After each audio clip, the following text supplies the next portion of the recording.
We're live in the KBOO studios with Shamrock race director Steve Hamilton of Hamilton Events, celebrating the 35th anniversary of the Shamrock Run this Sunday, a great Portland spectacle of costume and athletics. And I'm here with mainstream media reporter Angela Blessing, the first reporter of mainstream media. And Angela, you have some questions for Steve. Let me pass over the headphones here and you can get started, okay?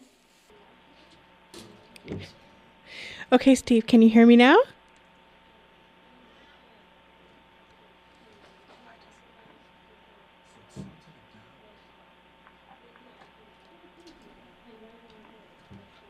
Actually, what can she come into my mic? I think I can move out of the way. There's a good solution. Steve, can you hear me now? Yes, that sounds fine, Angela. Okay. So first off, I just want to say thank you for giving me an opportunity to talk with you. You're very welcome. My first question is, can you please talk about the process of putting this event together and how far in advance do you have to start planning?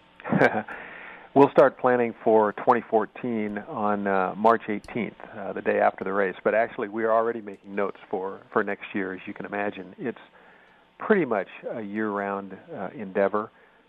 It probably gets a little quiet a few months, April through July. But believe it or not, as we roll into the middle of the summer, we need to get our T-shirt order put together for Adidas and start through the permitting process and so forth with the city. So it keeps us pretty active, almost a good 9 months out of the year. What is your favorite part of planning this race? There's no question that the best part is race day and seeing, in this case, a record crowd, 35,000 participants, runners and walkers. It's the 35th anniversary for Shamrock. Very appropriately, it's on St. Patrick's Day. We haven't had Shamrock on St. Patrick's Day for 11 years. The last year was 2002. This year's race sold out the earliest that it ever had on the 6th of February. And again, the 35,000 participants is another record field for us. Okay, another question is, are there any famous professional runners in this year's race? No, this event really doesn't cater to what you might call the elite appearance fee-based athlete. Much more local and regional. We certainly have some very competitive runners, but no one that's really that high profile. Shamrock, per a directive from Adidas, does not pay appearance fees or even any travel and lodging for top athletes. There is gift certificates that go to the top five from one of our sponsors, Stanford's, but that's really the extent of, I guess, the compensation for top performances. Okay, another question is, it must take many volunteers and companies being involved for this race to go smoothly. So talk about the support you get from the Portland community. We'll have more than 700 volunteers working at Shamrock to help us put this event on. And they're not really volunteers in the true sense. Many are from organizations that are doing this as a fundraising opportunity. It could be anything from a travel softball team that's trying to raise funds to a high school band or track club. So much of youth athletics now at the high school level is pay for play. And we have several different schools representing at Shamrock with large groups, anywhere from 25 to 60 students and parents that'll be out there helping us. And at the same time, we in turn make a donation to their program in consideration for the enthusiasm and the folks that they bring down to help us put the race on. Okay, Steve, I also have another question. In your past, with your father, did he encourage you to run when you were young? And did you have like an inspiration about this, like many years ago when you were a kid? Can you describe to me like what your life was like, growing up? Did you have anybody that encouraged you to do this, like run and that kind of thing? Well, I played all three sports in high school. I went to David Douglas High School. I played college football at Washington State. My parents owned and operated an athletic equipment store. So as I was growing up, I was around sports. My dad, of course, was close to a lot of coaches. So athletics was a very big part of my life, but I didn't run track or cross country. I played football and played baseball. But I always had an interest in, I guess, doing something that would be community-based and that was fitness-oriented.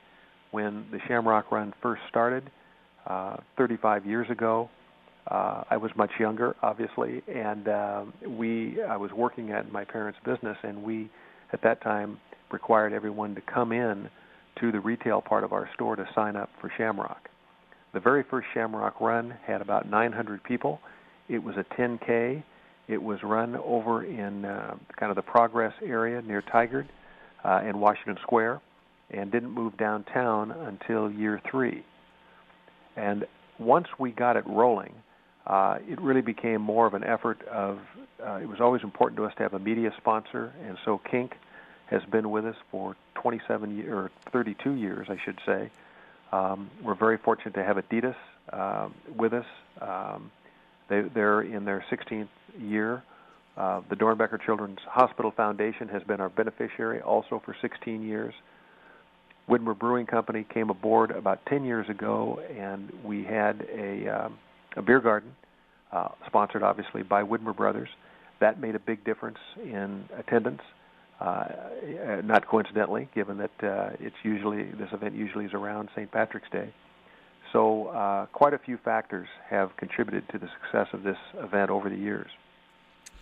Wow, that's a lot. I also have another question. Can people do it individually, or do they have to be in groups or families in order to do the Shamrock Run?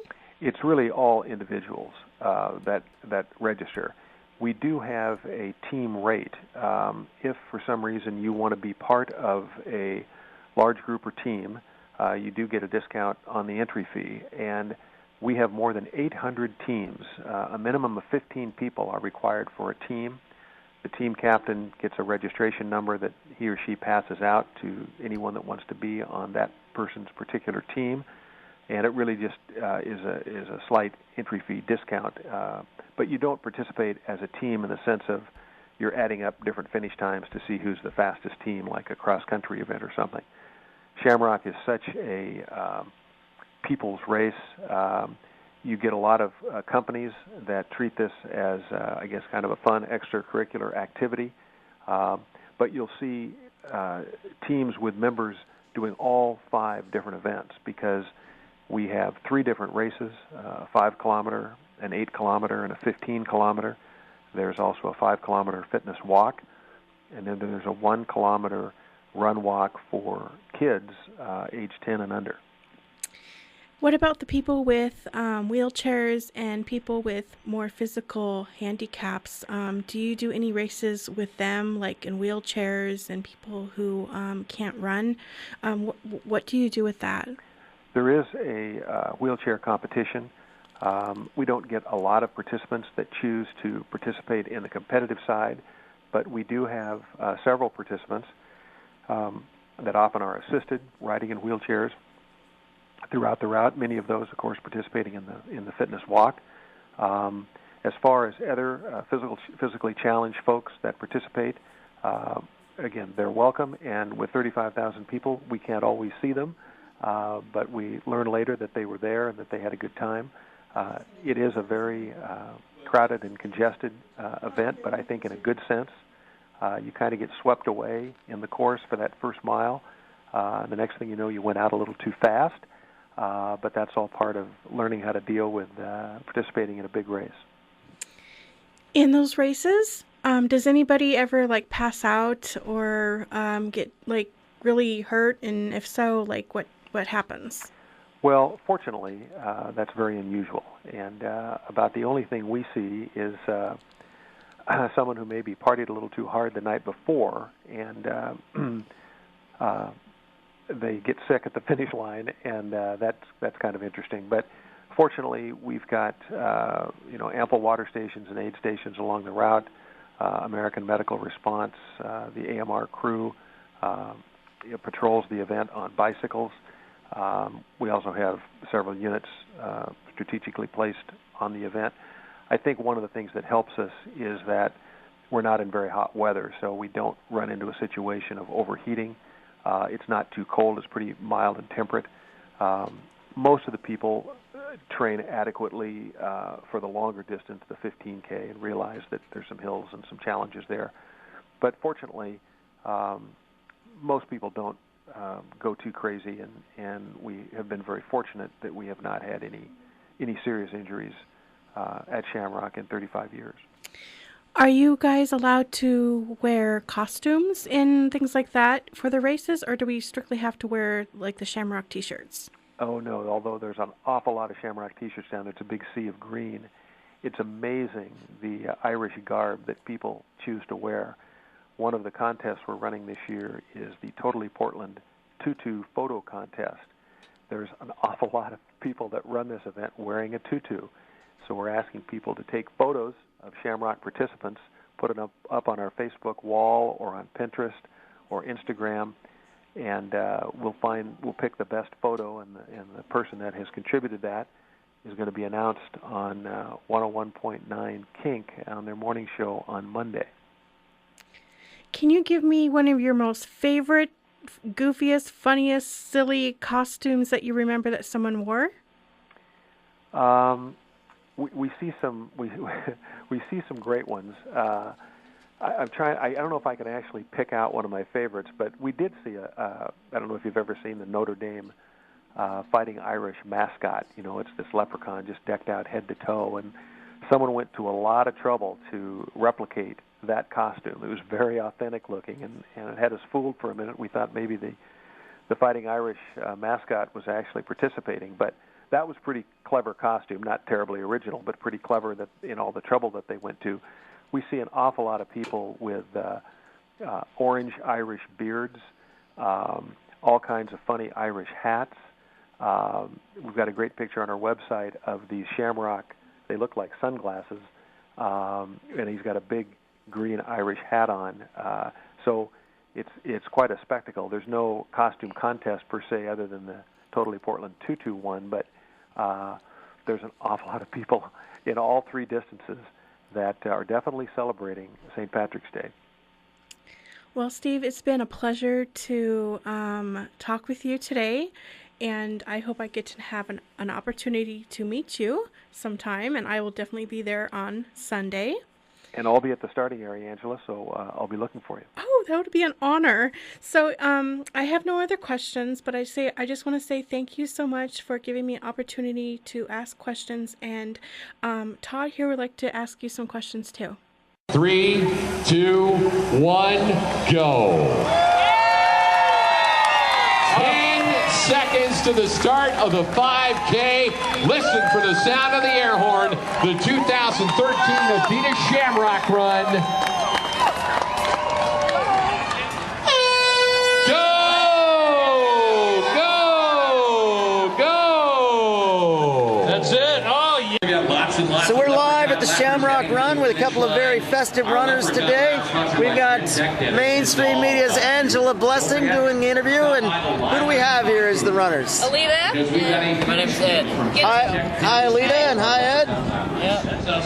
Angela, you had some questions on this very festive day. The traditional finish line. We are running the 5K. Oh my gosh. Oh my gosh. Can you tell me about, like, There you how go. long You guys did it. prepared to do this? Congratulations. Well, we Job well done. casually run just to keep fit. You And made it. so Leprechaun left. You look so ran the good track today. a couple times. We run the Still lake coming, over by too. our house. There are a lot of them this year. And how many years have you been doing Look at all this? those people. This is Now the actually our kids look first. happy. The parents look tired. So you're lucky because it's your first time. Isn't that the way it should be? Well, yeah, I guess so. So are you planning to be the first and the first winners? Or are you... Oh, I wish. You wish. Yeah. Well, with all that stuff on you, there's got to be luck. Yeah. Thank you. Yes. You put this in anyway, so. And it's the hair, too. I like it's the the hair. hair. Hi, this is Todd Kimball, the founder of Mainstream Media, and I'm with Mainstream Media's first reporter, the one who got it all started for us, Angela Blessing, and we are outside of the St. Patrick's Day area outside the Shamrock Run. Angela did a fine job covering the Shamrock Run today. All the costumes, all the runners. And now we're in a little bit quieter space. Angela, certainly a number of people out there today. Yes, I think there was probably over 1 million. Well, I'm not sure about 1 million, but I know there were 35,000 runners and probably 10,000 other people just hanging around.